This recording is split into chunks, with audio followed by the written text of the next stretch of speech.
Hello. This is just a quick demonstration on how you can make use of an API in order to generate the customer aging or area aging. So that is basically driven by this um, report, customer aging report in here. As an example, I have this particular customer and I have this aged through this brackets. And if you click on customize in here,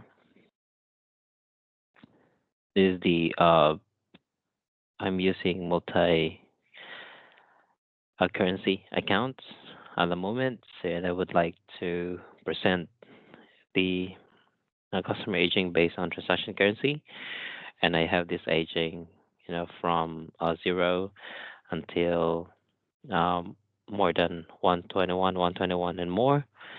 And yep, I would recommend just making sure that your aging periods would actually start from from 0 in here, just to make sure that these are like um, those are balances which are not due yet, basically.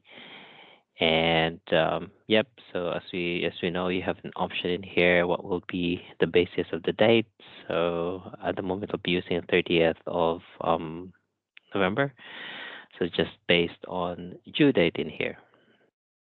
Okay, and maybe I can just rerun this again just to make sure that I have the correct parameters.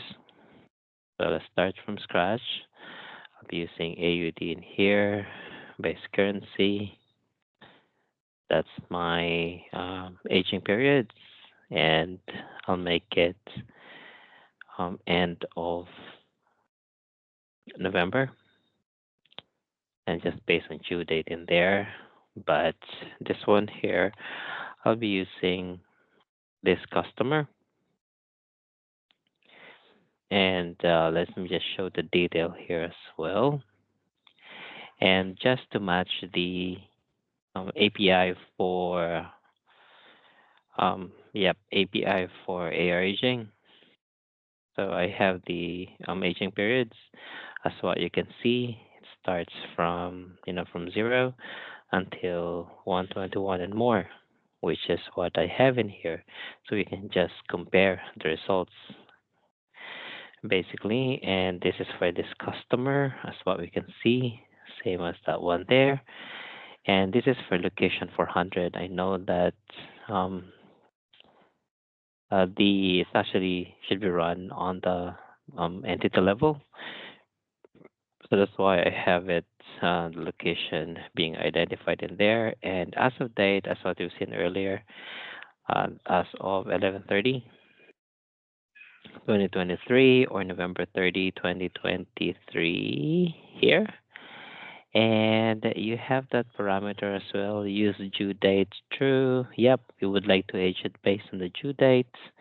And just to be consistent, in comparing the customer aging versus the result of the API and show details, I have here false though, but yep, that's okay.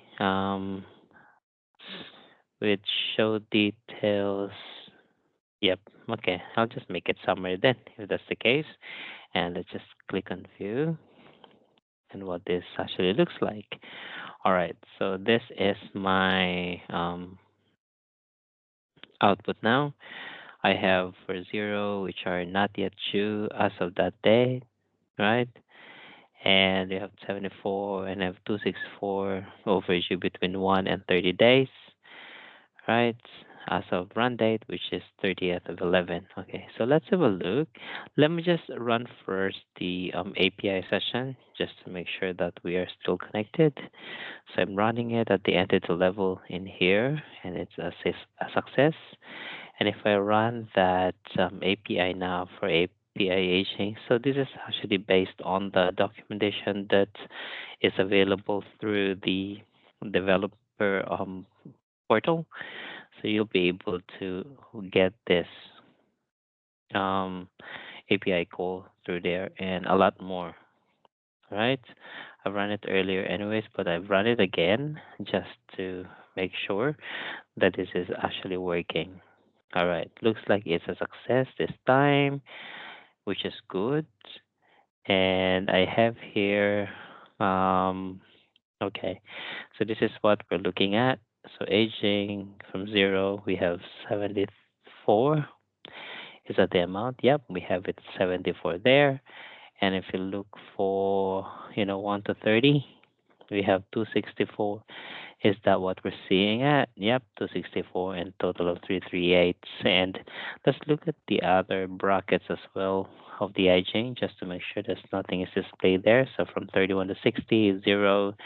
We have from 61 to 90, we have 0 there. From 91 to 120, we have 0 too. And I would expect that from 121 and over, we also have like a 0 amount there. So, yep. So as far as you can see, the result of the API actually matches, or the results of the API actually matched what we have in a customer aging standard report.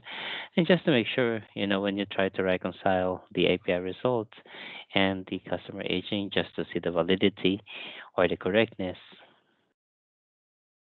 you have the same criteria basically in there, right? So based on transaction currency and aging periods, as what I mentioned earlier, just to make sure that everything is covered.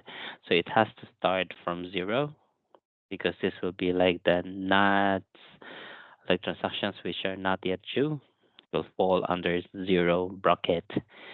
And yeah, and the rest should also be there, including the maximum and until infinite.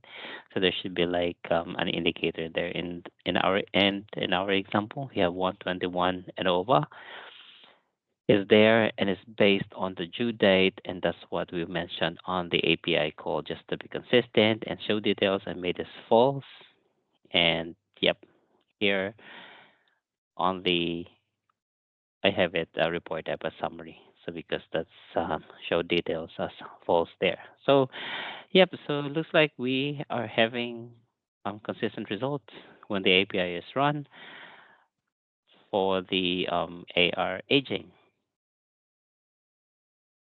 And yep, hopefully this quick demonstration helps.